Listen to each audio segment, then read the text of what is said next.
విశాఖపట్నం నుంచి హీరోని వచ్చింది. తలతలా మెరిసిపోతుంది. ఏ ఫేస్ పౌడర్ వాడిందో, ఏ కంపెనీది వాడిందో, ఇంత తెల్లగా అవ్వడానికి ఏరియల్ సరిపోయి ఉంటుంది. ప్రతి ఒక్కరు వీడియోలు సెల్ఫీలు తీసుకోవడానికి ముందుకెళ్ళి చూసినప్పుడు తెలిసింది ఇది హీరోని కాదు, వందే భారత్ ట్రైన్ అని. ఎంత అందంగా ఉంది కదా, చూస్తే కళ్ళు రెప్పలు ముయ్యలేము. పెద్ద పెద్ద టీవీ స్క్రీన్ లాగా అనిపిస్తుంది. ముందుగా చిన్నగా సబ్స్క్రైబ్ చేయండి. మా డాడీ సీరియస్గా వెళ్తున్నారు వాళ్ళ అమ్మాయి వస్తుందని. ముందు చిన్నప్పుడు డిస్కవరీలో చూసేవాళ్ళం ఇంత అందమైన ట్రైన్లు ఇవన్నీ. ఇప్పుడు మన ఇండియాలోనే ఉన్నాయి. చూస్తుంటే మైమర్చిపోతాను. బయట ప్రపంచం అందంగా కనిపించాలని పెద్ద పెద్ద స్క్రీన్లు అద్దాలు పెట్టున్నారు.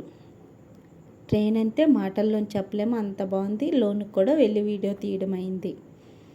మిడిల్ క్లాస్ కోసం ఈ టికెట్ చాలా రేట్ అనిపిస్తుంది, కానీ మాత్రం నార్మల్గా ప్రతి ఒక్కరు ఏసీలోనే వెళ్ళే వాళ్ళకి మాత్రం చాలా అంటే చాలా బాగుంది. నీట్ అండ్ క్లీన్గా ఉంది. ఫుడ్ చాలా బాగా చాలా వెరైటీస్ పెడతారు. చాలా వెరైటీస్ ఉంటాయి. స్నాక్స్ అన్నీ పెడతారు. అన్నము రెట్లు కొంచెం తక్కువ పెట్టుంటారు.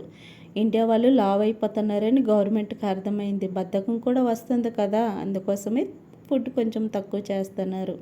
మిగతాదంతా బాగుంది. ఒక్క నిమిషం కనిపించింది ప్రిన్సెస్నా అని. లేదు, నార్మల్ మిడిల్ క్లాస్ అమ్మాయిని అనుకొని తెలిసింది. ఎంత అందంగా ఉంది కదా ట్రైను. ఫ్యామిలీని ప్రేమించే వాళ్ళు మొత్తం వందే భారత్ ట్రైన్ ఎక్కుతారు. ఎందుకంటే త్వరగా వెళ్తే ఫ్యామిలీతో టైం స్పెండ్ చేయవచ్చు కదా, అందుకోసమే ఈ ట్రైన్ కనిపెట్టారు. మన ఇండియాలోన చూడు సీట్లు మొత్తం ఖాళీగా ఉన్నాయి. మనం ప్రయాణిస్తే కదా ఇలా ట్రైన్లు ఎన్నో గవర్నమెంట్ వేస్తుంది. మన నుంచి ప్రాఫిట్ రాకపోతే ఆపేస్తారు కదా, అందుకోసమే ప్రతి ఒక్కరు ప్రయాణం చేయాలి. మిడిల్ క్లాస్ ఏం లేదు, డబ్బు ఉన్నోళ్ళు కాదు. ఒక్కసారి ప్రయాణం చేసిన ఏమి ఇదైపోదు నష్టము. చాలా అంటే చాలా బాగుంది. ఏసీ టికెట్లో ఇచ్చి లేట్గా వెళ్ళాం కదా, మా రాక్షసి వచ్చింది. చూస్తున్నారు కదా ఎంత అందంగా ఉంది. టైగర్ బొమ్మ వేస్తున్నారు. మన ఇండియా వందే భారత్ పేరు కూడా ఎంత అద్భుతంగా పెట్టున్నారు. కానీ నేను మాత్రం పెట్టాను హీరోని. ఎంత అందంగా అనిపిస్తుంది. లోన్ చూసినప్పటికీ డ్రైవర్ లేరు, దిగిపో అన్నారని భయం వేసింది. చాలా బాగుంది ట్రైను. ఒకసారి మాత్రం వెళ్ళండి. ప్రతి ఒక్కరు వందే భారత్ ట్రైన్ ప్రయాణం చేయాలి. ఎందుకంటే ఈయన ట్రైన్లు ఎన్నో మన ఇండియాలోనూ మళ్ళీ వేస్తారు కదా, అందుకోసం మన జెండా ఎంత చక్కగా లేరా అవుతుంది. మనమేమో ఈ స్టేషన్ ఛత్తీస్గఢ్ బిలాయ్ దుర్గ్ స్టేషన్. చాలా అంటే చాలా పెద్ద స్టేషన్ ఇది. చూపిస్తాను, మన మనుషులు చేసే గొప్పతనాలను చూపించాలి కదా. ముందుగా చిన్నగా లైక్ చేయండి, చివరి వరకు ఈ వీడియో చూడండి. దుర్గ్ స్టేషన్ చూపిస్తాను. చాలా మంది చూపించుతారు. నా చిన్నప్పటి నుంచి ఈ స్టేషన్లోనే ఇలా ఉంటాయి. గోడలు మాత్రం పెద్ద పెద్దగా అయి ఉన్నాయి, కానీ మాత్రం మనుషులు మాత్రం కింద కూర్చొని కింద పడుకుంటారు.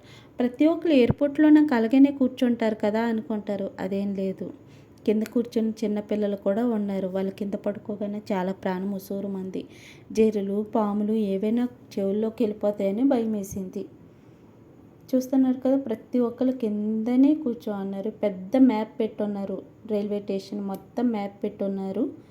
అక్కడ ఎవరు లేకపోగానే ఈ వీడియో తీయడం అయింది. అక్కడ కౌంటర్లోన రైల్వే ఎప్పుడు ట్రైన్ వస్తుంది ఏంటని అడిగితే వాళ్ళు కూడా సరిగ్గా చెప్పలేదు. ఆ మాట వీడియోలో చెప్పాలో చెప్పకూడదో తెలియదు. నాకు బాగా అనిపించలేదు. ఎవరికి ఏమీ తెలియకపోయిన వాళ్ళకి, అమ్మ వాళ్ళు చదవలేదు, తనకి ఏమీ తెలియకపోతే కౌంటర్లో అడుగుతారు కదా, వాళ్ళకి చెప్పకపోతే ఎలా. కొంచెం సీరియస్గా చెప్పడానికి ప్రయత్నించండి ఎవరు ఏ హెల్ప్ అడిగినాక. అది నాకు బాగా అనిపించలేదు. కాసేపు చూసిన తర్వాత అక్కడ రాసి పెట్టుంటే అప్పుడు స్టేషన్ 1 నెంబర్ ప్లాట్ఫామ్కే వచ్చింది. చాలా పెద్ద మ్యాప్, ఇంకా చాలా విషయాలు ఉన్నాయి. చివరి వరకు వీడియో చూడండి. ముచ్చట్లు చెప్పుకోవాలి కదా, ఎలా ఉంది ఈ ప్రయాణము ఏంటనుకొని. వందే భారత్ ట్రైన్ చాలా చాలా బాగుంది, నాకైతే నచ్చింది. రైల్వే స్టేషన్ ఎంత పెద్దది కదా చూపిస్తున్నారు. మొత్తము చెట్లు పుట్లు ఇవన్నీ పెట్టున్నారు. పిల్లలకి ఇస్తే ఒక్క నిమిషము ఎరగొట్టేసి వదిలేస్తారు. చాలా పెద్ద మ్యాప్,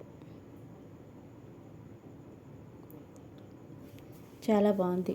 ఇప్పుడు రైల్వే స్టేషన్లో, హాస్పిటల్లో, దేవాలయంలోనూ ఇలా మ్యాప్ చేసి పెట్టేస్తున్నారు. స్టిక్ ఉండగానే వీడియో చివరి వరకు వెళ్ళడం అయింది, లేకపోతే తీయలేకపోయిందును. చాలా పెద్ద స్టేషన్ ఇది. అక్కడ కూర్చోడానికి ప్లేస్ కూడా లేదు. ఎనీ టైం మనుషులే ఉంటారు. ఇది లేడీస్ కోసము కట్టున్నారు.